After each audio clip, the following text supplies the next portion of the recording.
Hello and welcome once again, ladies and gentlemen. My name is David Valenzuela. I will be teaching you how to do a system restore point, creating a restore point basically on Windows 7. So without further ado, I will begin. So the first thing you want to do, guys, if you already have VMware installed, I'm just going to show you.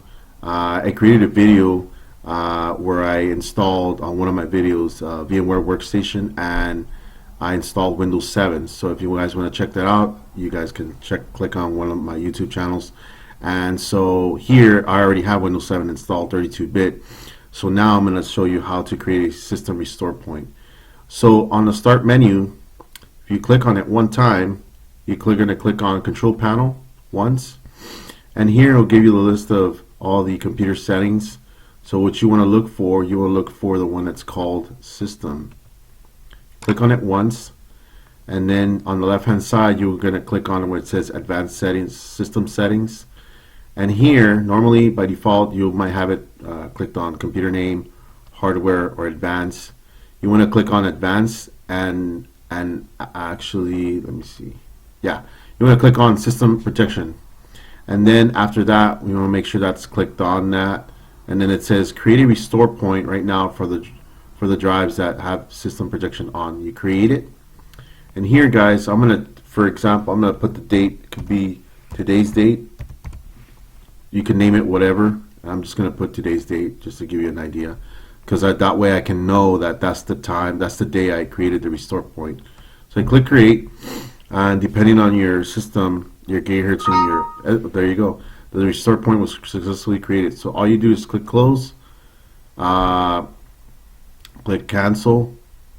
I'll click OK, and then you might want to exit out of here, and that's it. But if you want to check the restore, make sure that it's there. So what you do, you go to Control Panel, and then here I go back to, if I click on Recovery, and here System Restore, undo recent system changes, but leave files such as documents, pictures, and music unchanged. This might move recently installed programs. So if I click Open System Restore, watch what happens, ladies and gentlemen. It'll be starting the system restore. Please wait while the system restore starts. So here, restore system files and settings can help fix problems that might be making your flow. If I click next, see, this is a system restore that I created already. Okay, it'll tell you the date and time and the description manually. So if I click next, and once I click here and I go click next, well, because I'm just running off of 7 gigabytes only, that's why you see that, guys. So once I check here and click next, then it would restart, and it will start restoring back to its original place, guys. Thank you so much for watching, guys. Hope you enjoyed this video. Thank you.